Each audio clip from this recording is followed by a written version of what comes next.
کتے کی مثال ہمارے سامنے آئی، ایک سور کی مثال ہمارے سامنے آئی، ایک شیطان کی مثال ہمارے سامنے آئی۔ یہ تینوں جذبات کو ہم دیکھتے ہیں کہ رمضان جو ہے وہ کنٹرول کرنا سکھاتا ہے، اس کو کچلنا نہیں سکھاتا۔ ہم جانتے ہیں اسلام کے اندر روحانیت نہیں ہے۔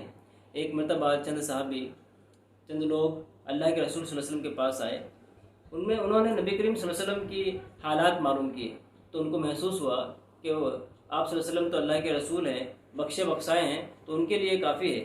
ایک نے کہا کہ میں کبھی سوؤں گا نہیں، ہمیشہ پوری رات قیام کروں گا۔ ایک نے کہا کہ میں ہمیشہ روزے رکھوں گا۔ ایک نے کہا کہ میں کبھی شادی نہیں کروں گا۔ ان کا خیال یہ تھا کہ یہ سب وہ طریقے ہیں جس کے ذریعے سے ہم اللہ تعالیٰ کی قربت اور معرفت حاصل کر سکیں گے اور اپنا تزکیہ اور تربیت کر سکیں گے۔ لیکن جب نبی کریم صلی اللہ علیہ وسلم تک یہ بات پہنچی تو آپ نے کہا کہ مجھے کیا ہو گیا ہے کہ میں ایسی باتیں سن رہا ہوں؟ مجھے دیکھو کہ میں رات کو قیام بھی کرتا ہوں، سوتا بھی ہوں، میں روزے رکھتا بھی ہوں، چھوڑتا بھی ہوں، اور میں شادی بھی کرتا ہوں، اور جو میرے طریقے پہ نہیں وہ ہم میں سے نہیں۔ تو معلوم یہ ہوا کہ اسلام ہم کو روحانیت نہیں سکھاتا، یہ جو جذبات ہیں، فطری جذبات ہیں، ان پر قابو کرنا سکھاتا ہے، ان پر کنٹرول کرنا سکھاتا ہے، اور رمضان ہمیں ان تینوں چیزوں سے روک دیتا ہے۔ آپ دیکھتے ہیں کہ سحری کا وقت ختم ہوتا ہے تب سے لے کر اور سورج غروب ہوتا ہے تب تک اللہ تبارک و تعالیٰ ہمیں کھانے سے، پینے سے اور شہوت کی تکمیل سے ہمیں روک دیتا ہے۔ یہ روکنا جو عام دنوں میں ہمارے لیے حلال ہوتی ہے، رمضان کے اس متعین وقت میں روک دینے کا مقصود یہ ہے کہ آدمی ان جذبوں پر کنٹرول کرنا سیکھے اور اپنے روحانی وجود کو، اپنے معنوی وجود کو ارتقا دے۔ دوسرا پہلو یہ ہے کہ انسان کا جو روحانی وجود ہے، اس کا جو حقیقی وجود ہو، اس کو کس طرح سے جلا دے سکتا ہے، اس کو کس طرح سے رفعت دے سکتا ہے، اس کو کس طرح سے بلندی تک پہنچا سکتا ہے، تو اس کے لیے رمضان نے بھرپور انتظام کیا ہے۔ ہم یہ دیکھتے ہیں کہ اللہ تبارک و تعالیٰ نے یہ جو نظام رمضان کی شکل میں ہم کو دیا ہے، اس میں عبادات کے بے شمار طریقے ہم اختیار کر سکتے ہیں۔ ہم اللہ تبارک و تعالیٰ کا خوب ذکر کریں، ہم قرآن مجید کی تلاوت کریں، ہم قرآن مجید کی تلاوت سنیں، اور ہم نمازوں کا اہتمام کریں، ہم نوافل کا اہتمام کریں، ہم شب قدر کا اہتمام کریں، اس کو تلاش کرنے کی کوشش کریں، جستجو کریں۔ یہ مختلف طریقے ہیں۔ ہم یہ کوشش کریں کہ اللہ تبارک و تعالیٰ نے جو ہمارے لیے پوری کائنات کے اندر بہت ساری نشانیاں بکھیر رکھی ہیں، ان پر غور و تدبر کر اللہ تعالیٰ کی معرفت و قربت حاصل کرنے کی کوشش کریں۔ تو یہ مختلف طریقے ہیں، ان طریقوں پر عمل کر ہم اپنے روحانی وجود کو کی ارتقا کر سکتے ہیں، اس کا وکاس اور اس کا ڈیولپمنٹ کر سکتے ہیں۔ دوسری چیز یہ ہے کہ ہم جانتے ہیں بچپن ہی میں ہم کو ایک کلمہ سکھایا جاتا ہے، آمنت باللہ کما ہوا باسمائہ و صفاتہ، کہ اللہ تعالیٰ پر ایمان لایا، میں اس کے جو نام ہیں ان پر اور اس کی جو صفات ہیں۔ تو اللہ پر ایمان لانے کا مطلب یہ ہے کہ اللہ تعالیٰ کی وحدانیت کو قبول کیا جائے، اللہ تعالیٰ کی معرفت حاصل کی جائے، اللہ تعالیٰ کا تقوی دل میں بٹھایا جائے، اور اللہ تعالیٰ کا محسن بندہ بننے کی کوشش کی جائے۔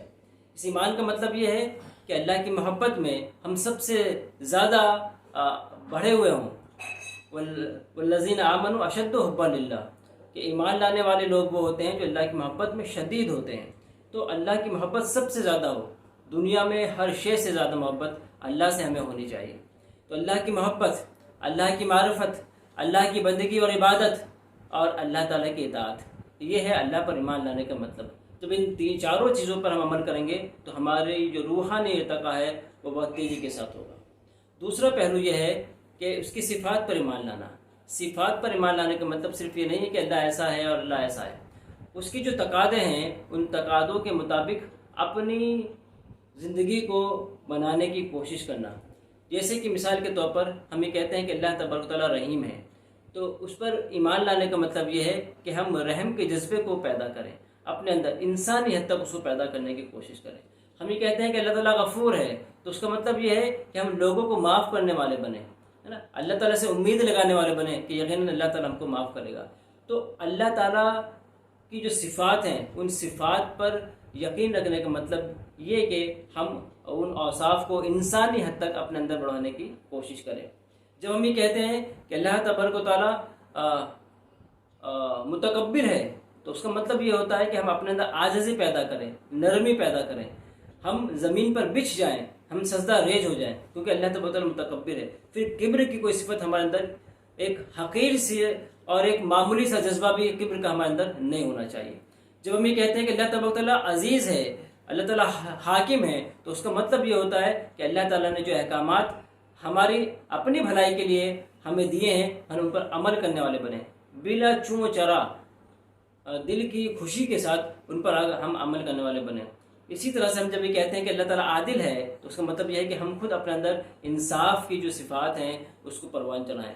تو غرض ہے کہ اللہ تعالیٰ کے جو صفاتی نام ہیں ان سب کا اگر ہم مطالعہ کریں، ان پر غور کریں، تو معلوم یہ ہوگا کہ وہ سب کچھ نہ کچھ تقاضے ہم سے کرتے ہیں، اس کے مطابق بننے کی کوشش کریں، تو انشاءاللہ ہمارا روحانی جو ارتقا ہے وہ بہت بہتر انداز میں ہو سکے گا۔ اور رمضان کا یہ مہینہ یہ تمام مواقع ہم کو فراہم کرتا ہے۔ ہم یہ دیکھتے ہیں کہ ایک مثال کے طور پہ اس بات کو سمجھ سکتے ہیں کہ ایک شخص وہ ہے جو جس کی سواری بہت لاغر ہے، بہت کمزور ہے، لیکن خود ہٹا کٹا ہے، خود ایک مضبوط نوجوان ہے۔ ایک شخص وہ ہے جو جس کی سواری بہت مضبوط ہے لیکن خود مفلوج زدہ ہے، بیمار ہے اور کمزور ہے۔